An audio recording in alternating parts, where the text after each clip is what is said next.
अरे तुम इतनी सुबह तैयार हो रही हो, क्या बात है, क्या तुम रात को सोई नहीं? दादी नाराज होते हुए टीना से बोली। दादी की बात सुन टीना बोली। दादी, मैं रात भर असाइनमेंट पूरा करती रही, पहले मेरा फिर दूसरा अपनी दोस्त का, इसलिए रात को सो नहीं पाई। अपनी दोस्त का? यानी कि सुहानी का? क्या सुहानी अपना काम खुद पूरा नहीं कर सकती?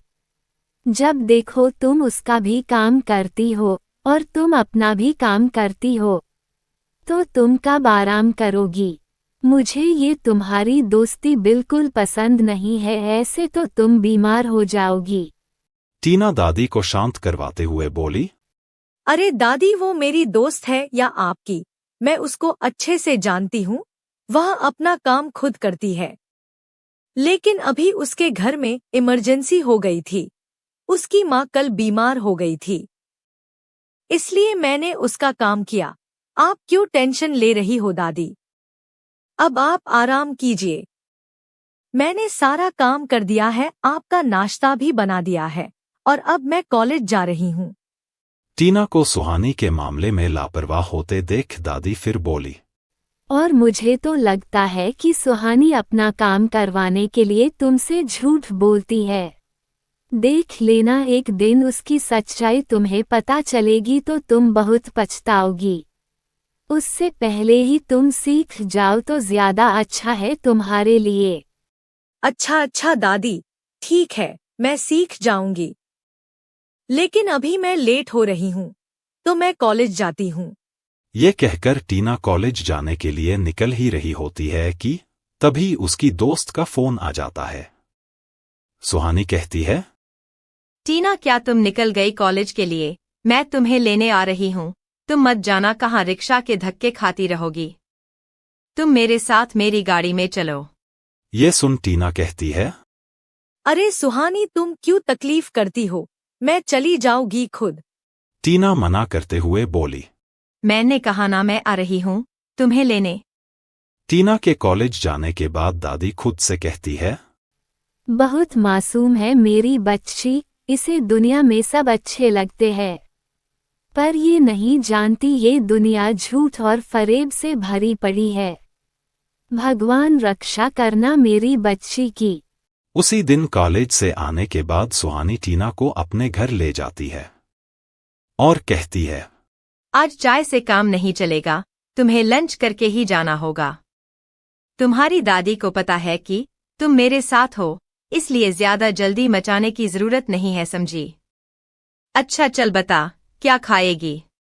टीना थोड़ा झिझकते हुए बोली। अरे कुछ भी खा लूंगी, जो घर पर बना होगा। फिर दोनों मिलकर चाय पीती है। उनकी ये बातें सुहानी की मम्मी भी सुन रही होती है। वो सुहानी को आवाज देकर अंदर बुलाती है और कहती है। तुम्हें अच्छी तरह पता है कि मुझे ये लड़की जरा पसंद नहीं है, तुमने उसको लंच के लिए क्यों रोक लिया? मम्मा, आहिस्ता बोलो, कोई वजह है इसीलिए रोका है। अभी अपनी एंगेजमेंट के लिए यूनिवर्सिटी से इतनी सारी छुट्टियां लूंगी ना, तब यही काम आएगी मेरे। प्लीज समझने की कोशिश करें मम्मा, प्लीज प्लीज इसे मेरे लिए बर्दाश्त कर ले। अच्छा मेरी बात सुने, अभी उसके सामने कोई बात मत बोलना उल्टी सीधी। आप ये समझो कि काम निकलवाने के लिए कभी कभी गधे को भी बाप बनाना पड़ता है। तुम्हें जैसा ठीक लगे वैसा करो, लेकिन ऐसे छोटे लोगों के साथ एक ही टेबल पर बैठकर खाना नहीं खा सकती। और हाँ, कल की सुबह की फ्लाइट से तुम्हारा भाई आ रहा है अमेरिका से, इसलिए तुमने जो कॉस्मेटिक मंगवाना है उसको व्हाट्सएप कर देना, नहीं तो वर आ जाएगा और फिर तुम कहोगी कि मेरा यह नहीं आया, मेरा वह नहीं आया। इसलिए अपनी इस दोस्त को छोड़ो और अपना फोकस अपने ऊपर रखो, और भाई को मैसेज कर दो टाइम से। ये कहकर सुहानी की मां अंदर चली गई। शाम को जब टीना घर वापस आती है तो उसकी दादी देर से आने का कारण पूछती है। तो टीना प्यार से बोली। अरे दादी, सुहानी ने रोक लिया था खाने पे, और ये देखो दादी, सुहानी ने दिया है ब्रेसलेट, बिल्कुल वैसे ही जैसे उसके अपने हाथ में पहना है। वैसे दादी, मैं सोच रही थी कि आज के ज़माने में कोई अपने जैसी चीज किसी और को तोहफे में कहाँ देता है, सवाल ही पैदा नहीं होता। आप ना सुहानी के बारे में ऐसे ही गलत सोचती हैं। वो एक अच्छी लड़की है और मैं चाहती हूँ कि आज के बाद आप सुहानी के बारे में कुछ गलत ना सोचे। दादी बोली। ठीक है, नहीं सोचूंगी, लेकिन तुम्हें ये इतना महंगा तोहफा नहीं लेना चाहिए था सुहानी से। ये सुन टीना बोली। अरे दादी, मैं तो मना करना चाहती थी, लेकिन वो जो अपना बिल्ली जैसा चेहरा बना लेती है ना, इसलिए मना नहीं कर पाई। चलो कोई बात नहीं दादी, जो मेरे सोने के टॉप्स है उनको पॉलिश करवा के सुहानी को मंगनी के तोहफे में दे दूंगी। ठीक है ना दादी? अब तो चलो दादी, अपना मूड ठीक करो, मैं आपके लिए मस्त चाय बनाती हूँ। दूसरी तरफ सुहानी का भाई आता है अमेरिका से, और सुहानी भाई के आते ही उससे अपने गिफ्ट मांगने लगती है। तब उसके भाई और उसकी थोड़ी बच्चों जैसी नोकझोंक होने लगती है। तभी उनकी माँ चुप करवाते हुए कहती है कि बस करो, तुम दोनों बच्चे ही बने रहोगे या बड़े भी हो गए। सुहानी की मंगनी आने वाली होती है, और सुहानी बहाने बहाने से टीना को बुलाती रहती है ताकि वो उसके सब काम निपटा दे। टीना को देखकर सुहानी का भाई मन ही मन बहुत खुश होता है, क्योंकि वो बचपन से ही उससे प्यार करता है। टीना लगभग रोज ही सुहानी के घर आती है, लेकिन रोहित को मौका ही नहीं मिलता है टीना से अकेले में अपने दिल की बात करने का। लेकिन एक दिन उसे ये मौका मिल जाता है। एक दिन टीना सुहानी के कमरे में अकेली होती है और तभी रोहित आ जाता है। वो टीना से अपने दिल की बात कहने ही लगता है कि तभी टीना का फोन आता है और उसे पता चलता है कि उसकी दादी बीमार है। टीना रोहित से उसे घर छोड़ने के लिए कहती है। बस रोहित को मौका मिल जाता है अपनी बात कहने का। टीना को घर छोड़कर जब रोहित जाने लगता है, तब रोहित टीना को अपने दिल की बात बताता है। ये सुन टीना झिझक जाती है। वो रोहित से कहती है कि उसके लिए दादी ने बहुत कुछ किया है, इसलिए वो कोई भी फैसला अपनी दादी से पूछे बिना नहीं करना चाहती। लेकिन अगर वो आपके लिए मान जाती है तो मुझे भी कोई ऐतराज नहीं होगा। ये सुन रोहित को थोड़ा सुकून मिलता है। वो कहता है कि चलो, कम से कम ये अच्छा है कि तुम्हारी जिंदगी में और कोई नहीं है, और दादी की तुम फिक्र मत करो, उन्हें मैं जरूर मना लूंगा। बस तुम अगले हफ्ते होने वाली सुहानी की मंगनी में जरूर आना, तब तक दादी भी ठीक हो जाएंगी। ये कहकर रोहित चला जाता है। मंगनी वाले दिन टीना निकल रही होती है कि तभी उसकी दादी टीना को रिया वाला ब्रेसलेट देती है और कहती है कि ये लो, पानी लगने से इसकी पॉलिश उतर गई है।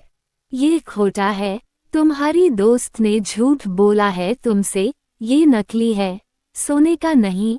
पता नहीं कब तुम्हें झूठ सच का फर्क पता चलेगा। ये सुन टीना कहती है, ओहो दादी, अगर ये नकली है तो इसमें सुहानी की क्या गलती है? हो सकता है कि ज्वेलर ने ही उसे नकली दिया हो। चलो कोई नहीं, आज मैं जा ही रही हूँ। सुहानी को दिखा दूंगी ताकि उसे ज्वेलर के बारे में पता चल जाए। ठीक है दादी, चलती हूँ, मैं जल्दी आ जाऊंगी। दूसरी तरफ सुहानी अपने भाई को तंग कर रही होती है। भैया बताए ना, वो कौन सी लड़की है जिससे आप शादी करना चाहते हैं? बताओ ना भैया। आज मैं आपको बिना उसका नाम बताए नहीं जाने दूंगी। रोहित थोड़ी ना नकुर के बाद जैसे ही टीना का नाम बताता है, उसी वक्त टीना सुहानी के कमरे के बाहर अपना नाम सुन के रुक जाती है। और सुहानी जैसे ही टीना का नाम सुनती है, उसे हैरानी के साथ साथ गुस्सा भी आता है, और वो गुस्से से अपने भाई को बोलती है, क्या नाम लिया आपने? टीना, आपको और कोई नहीं मिली? उस 2 टके की लड़की को आप मेरी भाभी बनाना चाहते हो? रोहित को सुहानी से ऐसे रिएक्शन की उम्मीद बिल्कुल नहीं थी। उसे तो लगा था कि सुहानी टीना का नाम सुनकर खुश हो जाएगी। सुहानी की बात सुन रोहित बोला, हाँ सुहानी, मैं टीना से प्यार करता हूँ और तुम्हें तो खुश होना चाहिए, वो तुम्हारी इतनी अच्छी दोस्त है। अरे कैसी दोस्त? ये समझो कि मेरे स्कूल कॉलेज के काम कर सके, इसलिए मैं उससे अच्छे से बोलती हूँ, वरना उस 2 टके की लड़की को मैं मुंह भी ना लगाऊं। टीना को सुहानी के मुंह से अपने बारे में ये सुनकर झटका लगता है। उसे अपनी दादी की सुहानी के बारे में कही हुई सब बातें याद आती है। टीना अंदर आती है और ब्रेसलेट सुहानी को दिखाते हुए कहती हैं कि ये खोटा है सुहानी, बिल्कुल हमारे रिश्ते की तरह, लेकिन मैं इसे हमेशा अपने साथ रखूंगी, तुम्हारी तरफ से दिया हुआ एक सबक समझकर। ये कहकर टीना चली गई। दोस्तों, कहानी आपको कैसी लगी कमेंट करके जरूर बताएं। अगर कहानी अच्छी लगी हो तो इसे लाइक करें, शेयर करें और चैनल को सब्सक्राइब जरूर करें। धन्यवाद।